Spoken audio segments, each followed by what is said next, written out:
Hi, everyone. I'm so sorry I'm so late. I had a little tech issue. So I don't know if anyone has admins, virtual admins they use, but I use Task Bullet. And we had assigned a new admin over to my website and to some other tools I was using. So I tried using LastPass, which is in theory a way to share passwords without sharing passwords. Anyways, it wasn't letting me in because it thought it was a fake, like I was a fake login because the last login was in the Philippines. And so it didn't, anyways. I am into my own website. I got everything in there. If you look below me, you should see a link now that will let you download the slides. So thank you for being so patient. I very much appreciate it. All right. So who do we have here? Who's in here? Now, this is multicasting in theory, if I did this correctly, to YouTube as well. So there's a small delay. So if you're watching here in Crowdcast, you'll hear me like in theory in real time. And then on YouTube, there'll be like a 2 or 3 second delay. Rosalia, Dorothy, Marilyn. Are you guys all writing cozies? Have you written cozies? Are you thinking about writing cozies?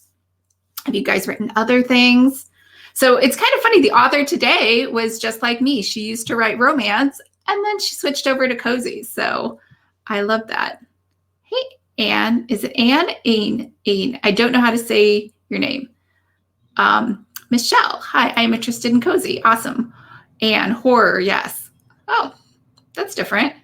Marilyn, thinking about writing cozies, currently a freelance writer for a living. That's nice. Dorothy, I'm interested in cozy. Very cool. All right, so let's refresh my page. Amanda French, romance moving to cozies. Yes, both of us. We'll start a team. We'll just convert everybody. And also write Regency. Nice. Cool. All right, so it looks like we're live on YouTube as well. All right. If you're on YouTube, the slides are available, but they are on Crowdcast. So I'm just not able to put them in both places. So if you want the slides, just join via Crowdcast and they're there, but I'm watching comments on both. So here's what we're going to do. I'm going to jump right into today's slides. And I don't know if you guys know this. This was the only book that I found that is how to write a cozy. So Sarah Rosette has another book out on Amazon called How to Outline a Cozy Mystery. And she used to have a book. Now, the book was pretty much, it followed her course. And I think because people were reading the book instead of taking her course, she unpublished that book. And now the only thing that you can purchase on Amazon is the workbook, which in theory, you should take the course to coincide with the workbook. And when you take the course, you would get the workbook anyway. So if you're wondering what I thought, that course wasn't really for me. In fact, I did make a video on my top 5 cozy mystery. I shouldn't say the top 5, the only cozy mystery courses out there. And I took all of them and did a review for you guys. So let's jump into today. So the slides are in there. I don't know why this picture has the wrong picture, but I promise they are the right slides. All right, so there were a lot of chapters, so don't get overwhelmed. The only thing is the chapters, even though there were 18 chapters, they were super short. Like chapter 17 was literally a paragraph. I don't even know if you'd call that a chapter. And then at the end, how I'm using this book, just like with the last series, and then also, just so you know, I have zero interest in reading or writing historical cozies, and there's nothing wrong with that. But because of that, I did kind of skip over that information. And she did mention it a lot, which is odd. She didn't write historical romance before, but I think maybe she was just trying to be cognizant of giving feedback to that, or of giving information to that. Or maybe, I'm guessing she had received feedback maybe from someone who's like, I write historical, maybe you should mention that, because she does mention that a few times, but I just skipped over that. All right, who is Nancy J. Cohen? I had actually never heard of Nancy before this. I mean, not that I know everybody, but she actually has written, like I said, romance. She did paranormal and she did sci-fi. And then it looks like she moved into writing cozy mysteries, and she doesn't write romance anymore. So she had, I think, a series for each of those different genres. And for Cozy, she does only have one series, and it is the Bad Hair Day series. And she has, I think she's on book 15 in there. Yeah, 15 books. So she's on book 16, I guess is what I should say. So here's the cover from one of her Bad Hair Day mysteries. And this was interesting because when I think of Bad Hair Day mysteries, I haven't read any of her books, I think of hairdressers, the spa, the salon, but she has a cookbook, and a couple of her covers actually look like culinary cozies. So I don't know what's going on there. I think maybe she combined two cozy subgenres, or obviously she combined two cozy subgenres. All right, so here are some of her other covers. Here is one of her paranormal sci-fi covers. So just throwing that out there.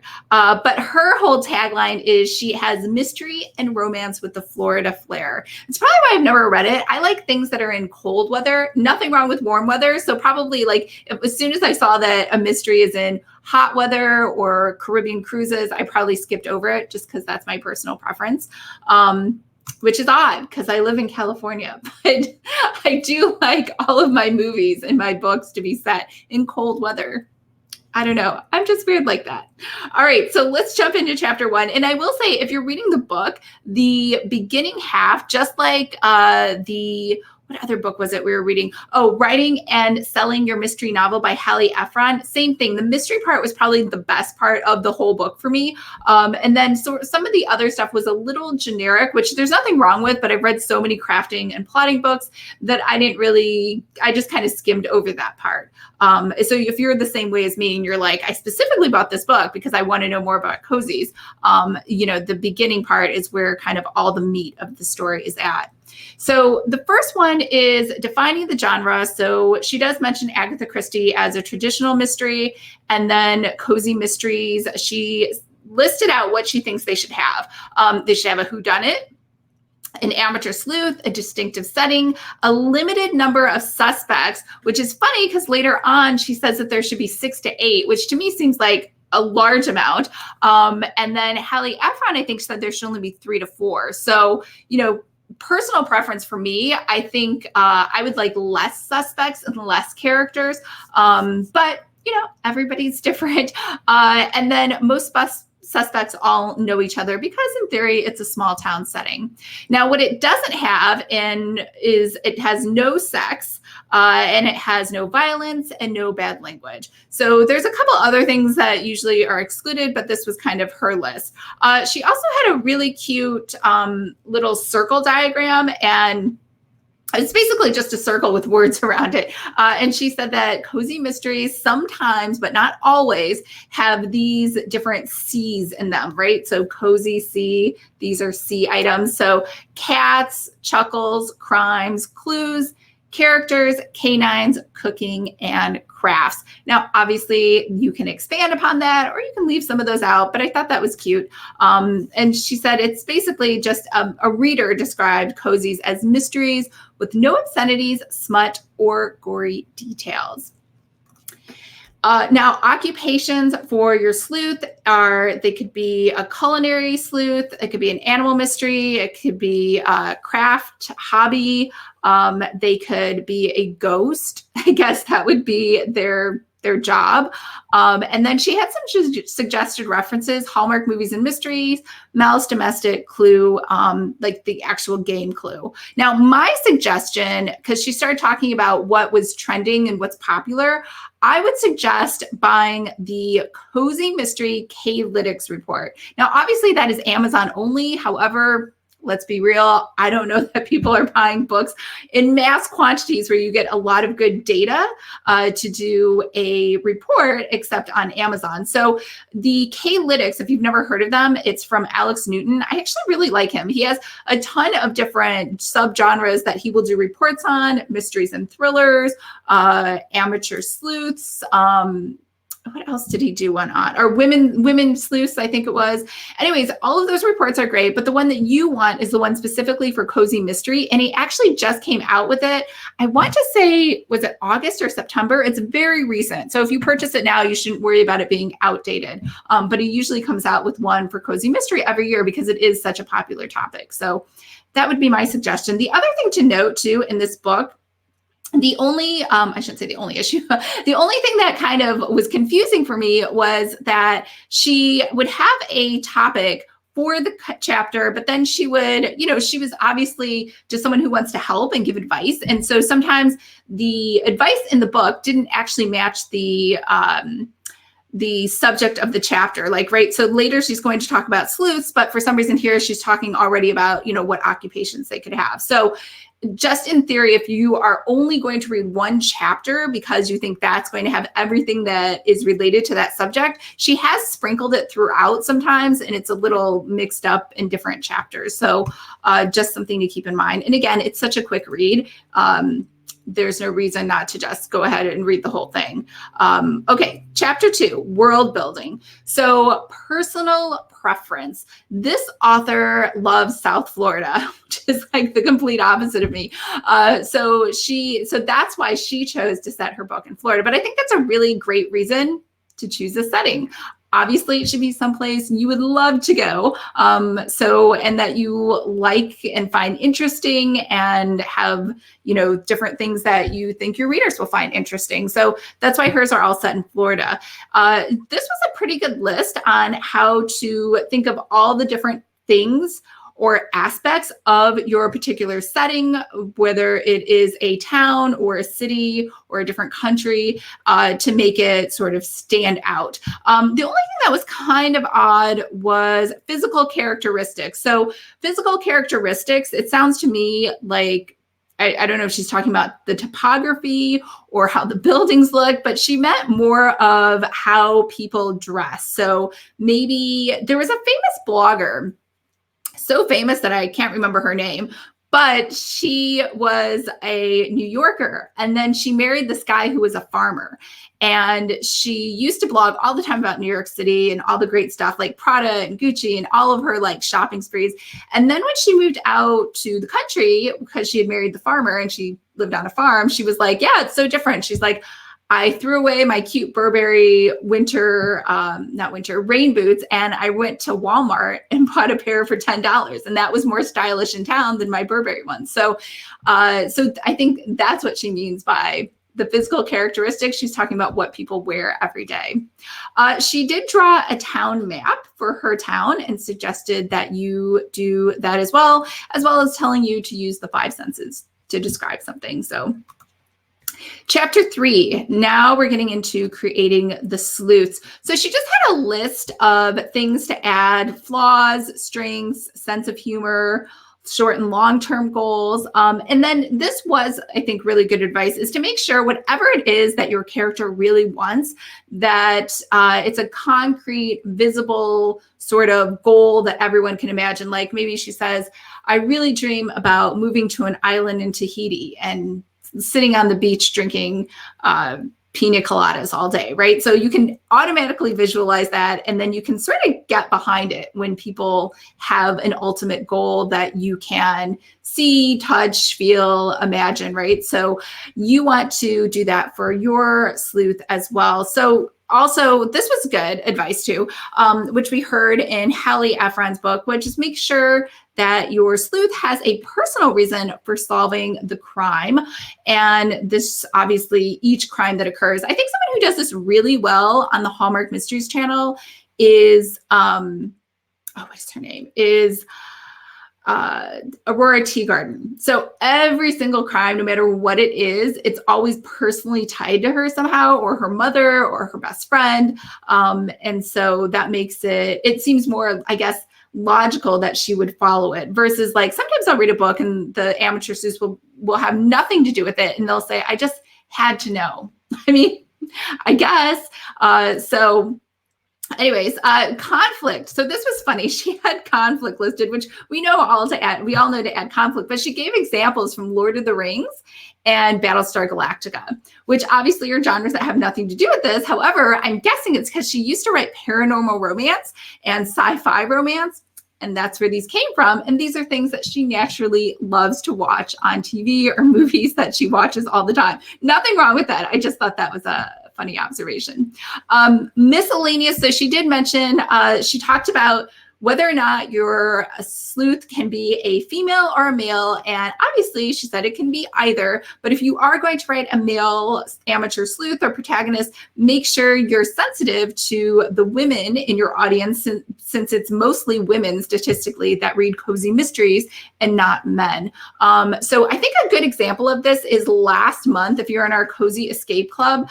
And again, this was more just me. Or me and Courtney, we both shared this same thought, because I think, and there were other women that did not, but the author was a male, but he had created a female amateur sleuth. And every time this female amateur sleuth would meet people, she would comment on their bosoms and on how their figure looked great in tight clothing. And it's just, to me, that seems more like a male thing, observation, like very visual. Like as soon as we meet new people, my boyfriend will always be like, wow, she grew out her hair, or wow, she looks like she lost a lot of weight. Like always like visual right away. I don't think he means anything mean by it. I just think that's how the male mind works. Whereas the female mind, I don't know if I think about those things, but I don't think that I do. I don't usually comment on that. I'm more interested in the person. So just something to think about. So also first or third person, it didn't really matter. She just emphasized that the reader should be solving the crime at the same time as the sleuth does. Chapter 4, a web of suspects. So she said to think about the victim, and I thought this was a little odd. She said, worry about the why later. So for me, and obviously everyone's process is different, and this is hers, I always need to get the why right now. Like if I don't know why that person was killed, and I've done this before, and I get down into the story and I'm trying to write the suspects and the alibis, and they just don't make sense because I didn't kill the right person, you know what I mean, in the book. And so I definitely start 100% with the why before I even pick the actual victim. So I really think this could work either way, but her advice was just to pick a victim, make sure it's not a favorite character in your series, and then worry about everything else later. So for the crime scene, she just said, you should think now about who's dead, where were they killed, what weapon were they killed with, when did it occur, and again, she said, why, worry about that later. It could be, like she said, a kidnap or a theft or something else, but she said to mention in the book description, which I think is great advice, to not to let people know that there is not going to be a murder. There's no dead body, because I think that's the expectation. And I've talked to other authors where their readers get annoyed if the dead body takes too long to show up. So if there's never going to be a dead body at all, that could also be kind of annoying to readers if that's what they're expecting. And again, she has the 6 to 8 villains and one villain and 6 to 8 suspects, and said to make sure you reveal all of the final secret of the real villain at the very end. So don't try to do it any earlier. Make sure the villain has a twisted view of the world so that their reason for killing that person is justified, and to trick the reader as you go along so they don't suspect the villain. And she did actually have a good list inside this chapter, inside chapter 4, if you want to make a note, of negative motivators for murder, like secret baby or inheritance, right? So a list of reasons why you would kill somebody. And then think about how would the killer get away. Chapter 5. So I told you these are short chapters. Heightening suspense. So to me, this entire chapter was really just general advice about suspense. I think I get a lot of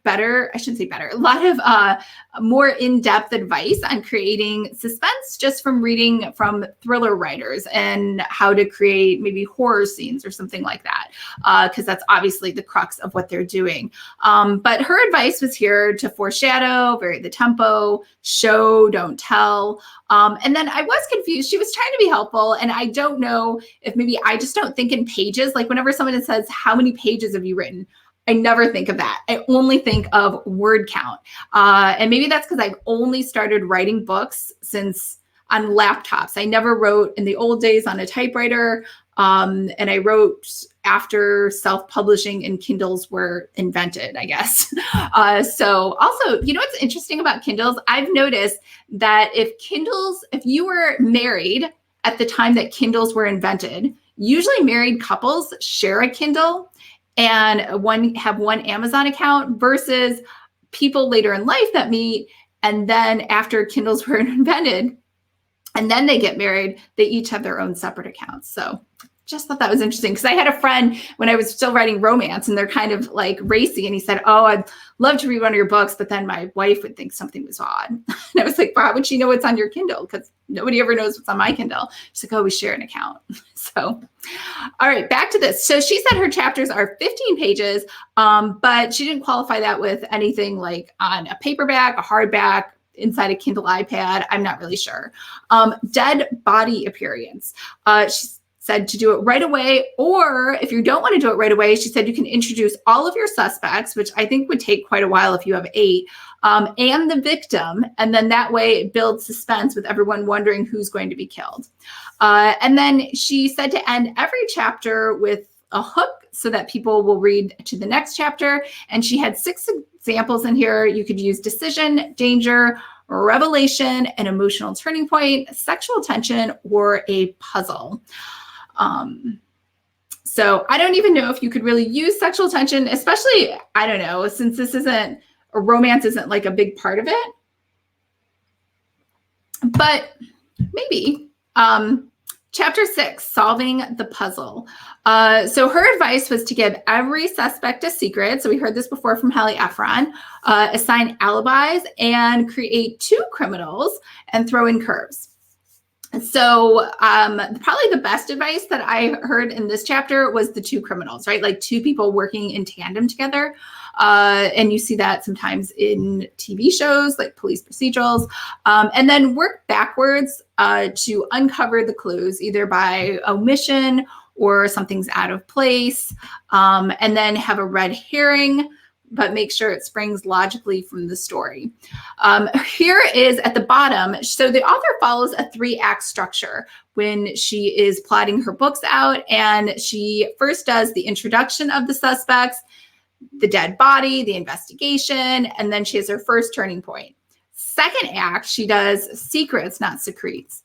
She does secrets, subplots, complications, rising stakes, and then she has the second turning point. And then we go right into the third act, which the clues unravel, the villains expose, and you have a resolution.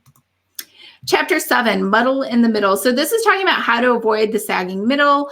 You could kill another person. You could have someone go missing. You could have someone reappear. You could have a totally new random character introduced into the book. You could steal or return an important clue. You could build on the already established secrets, or you could create a surprise. Chapter 8, romance and murder. So this was pretty quick. So she just said, if you're going to have romance as a subplot, don't actually have a happy ending in your books, because you just want to string it along for the whole series, and that there should be 6 stages of intimacy. So if you're wondering what those are, that's like looking at each other, holding hands. So I have actually, is it 6? I feel like I have a list of 12. I have a list over on my romance channel of the different steps, how to build intimacy in romance. And so I've listed out all 12 steps for you. And then the author cited examples from her own series, that the Florida Southern Heat mysteries. Southern Heat? No, the Florida cookbook. What am I saying? She wrote a cookbook. No, I can't remember what's Bad Hair Day mysteries. That's what it is. All right. But she did say that readers love romance subplots. All right, chapter 9, the grand finale. So this was good. This was funny. She said, make sure you slow down, because your natural tendency, which is so me, is at the end of the book, you're so sick of writing it. You're like, let me just finish this right now and just be done with this book. So she said, this is the time. Just remember to slow down since you want to speed up. Revisions. Again, this was more of a general list. There was nothing like mystery specific on how to revise your book. Like she said, to reread it until you can't find anything wrong with it. And she suggested to enter contests to get some feedback, or maybe go to a conference and sign up for a feedback pitch, or obviously hire a developmental editor. Chapter 10, series continuity. So she had 10 tips on how to continue with your series. So how to continue, how to set up your book so it is going to be a continuing series. So again, we talked about giving the sleuth a personal motive for solving the crime. The sleuth realizes there's something new about herself at the end of each book. Have a counting series thread. Create a brand setting where new people can relocate to it. So make sure that it's not such a tiny town. I guess there's no apartments or nowhere for someone to visit, or somewhere way out in the mountains where nobody can get there. Don't leave town. So she actually, I shouldn't say she contradicts herself, but later on she said if you're bored with your series, you could have your characters leave town. But here she said don't leave town too often, I guess I should say, versus don't leave town ever. Create recurring characters. Don't make them sequential. So make every book a standalone. Don't reveal any killers from your past stories, and make each book a standalone, and keep track of your sleuth's age. So if you are going to have a new body being discovered every week, in theory, your sleuth could stay the same age for all 52 books.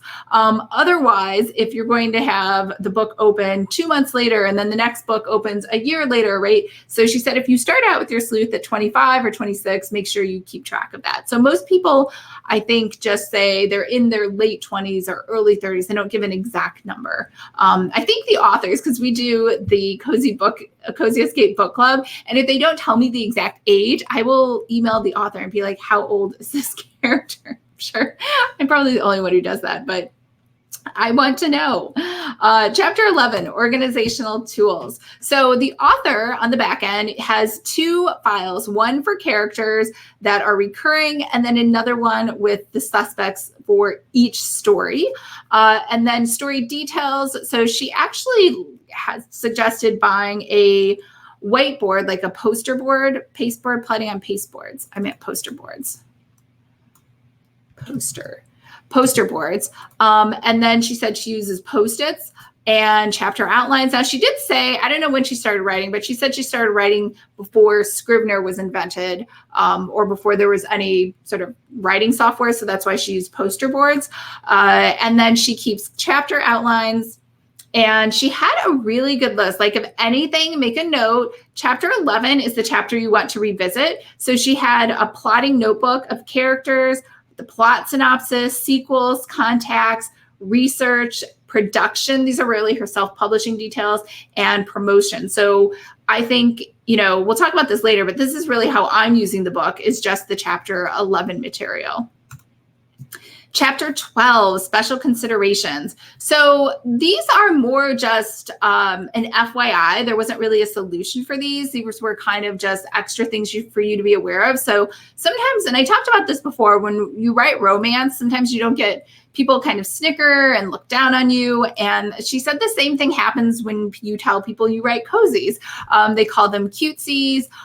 If you go to a mystery conference, maybe they don't take you as seriously as the thrillers or the hardcore, like hard-boiled mysteries. I know that I went to, I don't know if anyone lives in New York City, but I was in New York City for like 10 years. And they have the New York Crime, I want to say it's the Crime Writers, not association, the Crime Writing School or whatever. And so it was like a special program. And, they have big, huge mystery authors, like hardcore mystery authors, no cozy mystery authors.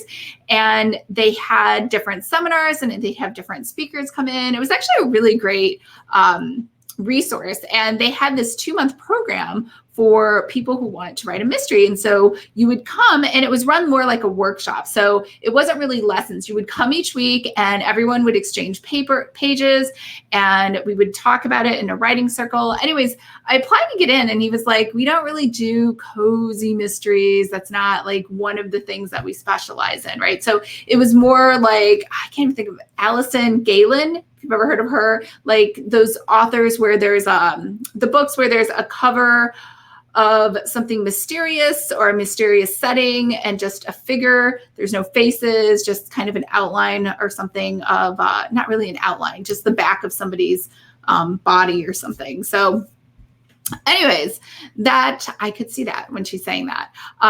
Recurring dead bodies. So she did say, but I guess she said to just forget about it. So the thing is, it's really hard to believe that someone is stumbling upon dead bodies all the time, right? However, I've watched, I don't even know, like there's 8 seasons of Psych, there's 5 seasons of Monk, and people just keep watching it. Like, because they just like, it's not a big deal, right? They keep wanting to know. I guess Monk is different because that's the police.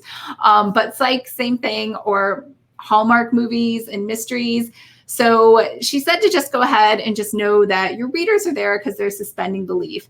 But sometimes people will just laugh and be like, there's no way that a amateur sleuth would run into this many dead bodies. So for originality, she said you could put your idea that everyone's done. So she mentioned that culinaries are very popular and you could put it in a new setting. So to me, it sounds like she's writing a culinary that she has put into a hairdressing salon setting.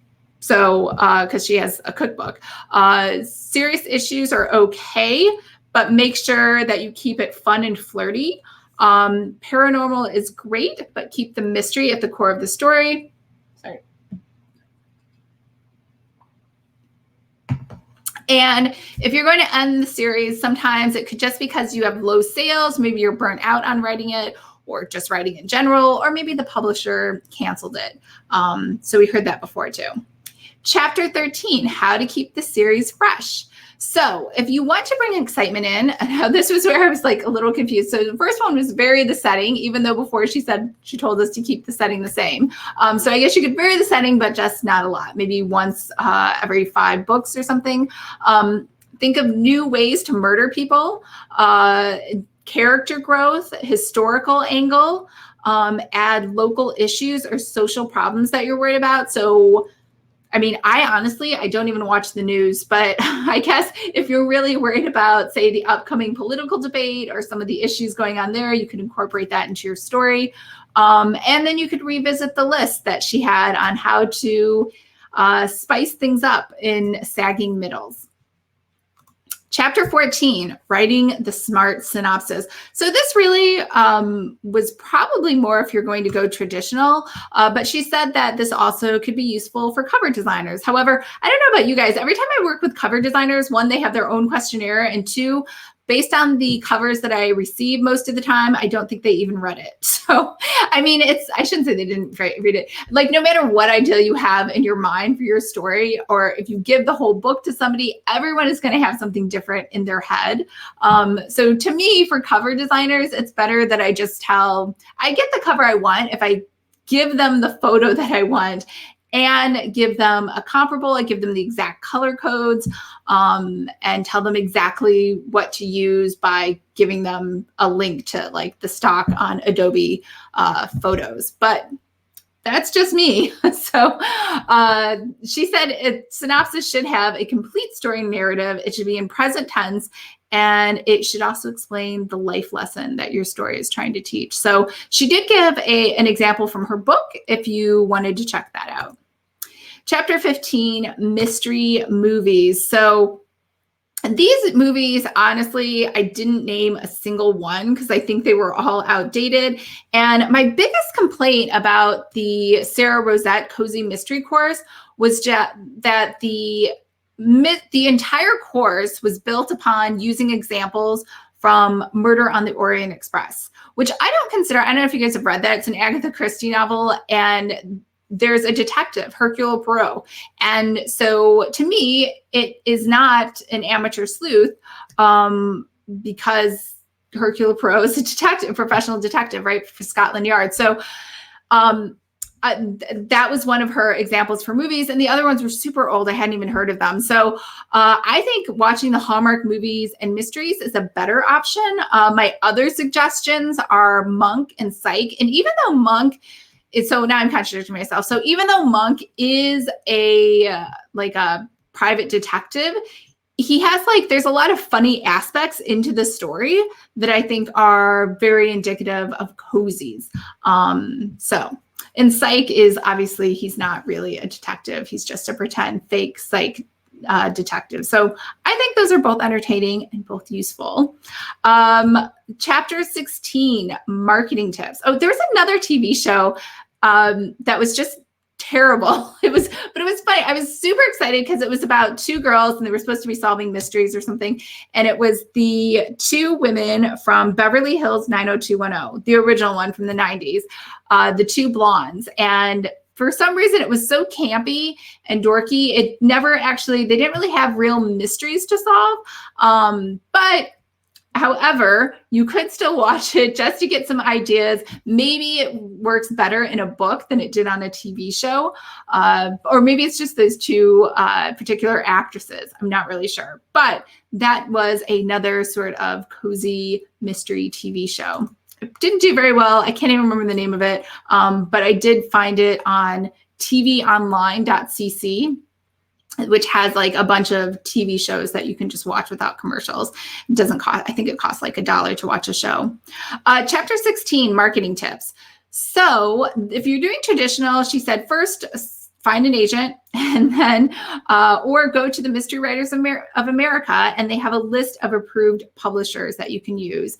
Now, she gave a couple, I just put two that I know of, but she had a few other hashtags you could use to search for an agent that's looking for cozy mysteries. But the way that I actually, so my suggestion is if you're looking for an agent, I would go to the Thriller Fest website.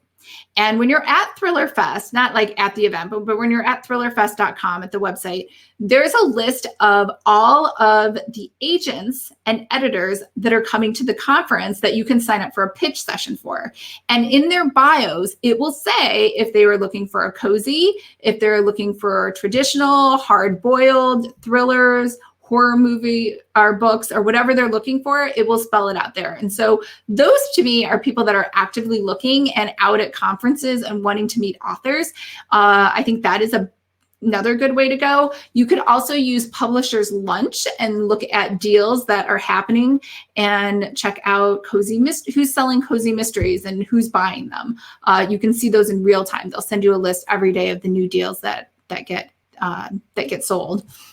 So her branding below, this is Nancy. She calls herself mystery and romance with the Florida flair. So obviously I'm guessing everything is set in Florida. She also suggested, again, these are more general, generic things, have a mailing list, use social media, and cross-promote into, I've actually never heard this term, an author lifeboat, but I've heard this concept where a bunch of authors get together and they all agree to cross-promote each other. I used to run these promotions on InstaFreebie, which is now called Prolific Works. And on Prolific Works, you could start your own giveaway. They're all ebooks and you can specify the genre. People sign up, you can charge them, you can make them free. And then readers will see that this big bundle is going out of all these free books. And then they'll, most of the time they sign up, but because there's a massive sort of undertaking of books inside of there, people get excited about that. So that's that. Oops. And her branding was on the other page. All right, chapter 17, we're almost done. Final words. So her final words was just one paragraph, but basically she just said the story is going to spring from your subconscious. Chapter 18, resources. So she listed a few different writing conferences with links, like BoucherCon. So if you've never been to BoucherCon, that is, and I've actually never been, but I've had friends that go. It's not really a conference where you're going to learn about writing. It's more just a conference where they're giving out awards. The Florida chapter of the Mystery Writers of America. I think Mystery Writers of America, I don't know if you have to be published or have a certain number of titles to get in, but I've heard that it's kind of hard to get into MWA. Left Coast Crime. I think that's here over in the West Coast here in California, but I've actually never been. That does have some craft sessions in it. Malice Domestic is in DC every year, and that one does cater to cozy mystery fans. And when I say fans, it's mostly author signings. There's not really a learning aspect to it so much. It's more just author panels where people are talking and promoting their books. And then Thriller Fest, I 1,000% recommend. That's probably my favorite conference. They have two things that you want to do. So at Thriller Fest, they have a day called Mastercraft. And I think it's $500, but it's totally worth it. And you'll get to sit down and spend the entire day with a crime author, whether it is, I sat down with Stephen Barry one day, who's great because Stephen Barry is a pantser. So he has a lot of different techniques when you're a pantser. And there was another author, and I feel bad because I really loved him, and I can't remember his name, but he was amazing as well. And he actually co-authors for Clive Cusser, I want to say. This problem, I should look this up. But anyways, he's huge. I have a review on my other channel, but Thriller Fest was amazing. So that's your one-day Mastercraft. And then after that, they have 2 days called Craft Fest. So those 2 days of Craft Fest, different authors, not just the Mastercraft, because the Mastercraft authors, there's only about 5 or 6, and it's really hard to get into. Like, you want to sign up the day it opens. Craft Fest is just for writers, and there are just tons of writer panels and educational sessions for the entire 2 days. And then after that is what's called Thriller Fest. So it's really confusing because it has 3 different components, but Mastercraft is the one day where you spend an entire day with one author. Craft Fest is like a regular conference, writing conference workshop with writing related sessions. And then Thriller Fest is really just for readers. So they have panels, they do author signings, and Thriller Fest is just like, if you've ever been to Romance Writers of America, there are thousands and thousands of books. So you need to bring a separate suitcase so that you have it to take it home with you. So I got a ton of free books at Thriller Fest, as well as they did have a lot of books for sale. So sometimes some of the bigger authors didn't give away books as much as they sold them. So how am I using this book? So I am using this book, just like I said, just additional items to include in my series Bible starter kit. So once that is done, I will share that with everybody. But right now, I'm adding the stuff from chapter 11 that I found useful. That's probably the best part of this book. If you read nothing else, check out the plotting notebook items that she has listed in chapter 11. So, do you guys have any questions? You guys are so quiet. All right, so other resources, if you want.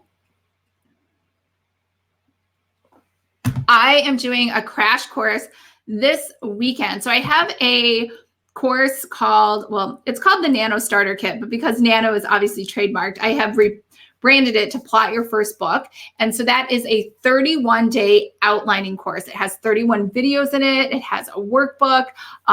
It has some other bonuses that are so amazing I can't remember, but I realize not everyone has time to sit through 31 different videos. So I condensed everything down into a 2-hour workshop. So that workshop is happening this Saturday, October 26th, from 12 p.m. Pacific Standard Time to 2 p.m. Pacific Standard Time. So 2 hours, you'll have everything done for your book. And just to be clear, it isn't mystery specific. It doesn't matter what genre you're doing, whether it's romance or it is thrillers or mysteries or young adult, science fiction. As long as it is commercial genre fiction, that's what we're going to cover. If you're writing literary fiction, I cannot help you. If you're writing nonfiction, this is not the session for you. This is just for anyone who's writing genre fiction. So we're going to go through from A to Z, like what is a character GMC? What are ways to build an inherent conflict? How do I come up with my Black moment? How should I structure my book? And also, you're going to get my entire plotting outline. So I hope that is something helpful to you, and I will see you this Saturday. So the link to sign up for that, if you downloaded the notes, is below. You'll actually sign up directly on Crowdcast. And then if you use the discount code EARLY200, it will only be $97 and you'll get lifetime access. So don't worry if like this Saturday, you're not able to come because you have something going on, because obviously it's the weekend. And I know kids are they're in school and they have school activities or they have soccer, or I don't know. I don't have kids, but I know my friends with children are always like busy with kids activities on the weekends, or maybe you just want to relax and you want to watch it later. So if that is the case, just make sure you sign up. This is the only week. it's going to be $200 off, and then it's going to go back up to its regular price. So let me know if you guys have any questions. Super excited to help you guys out and obviously spend more time with you guys because this is my third live this week.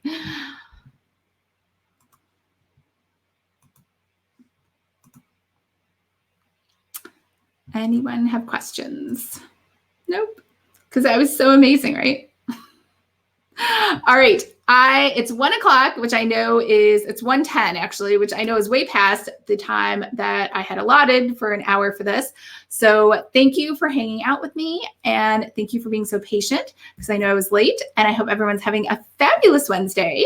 And I will see you guys. I'll talk to you guys again next Monday, or I'll see you Saturday for the crash course. All right. Bye, everyone.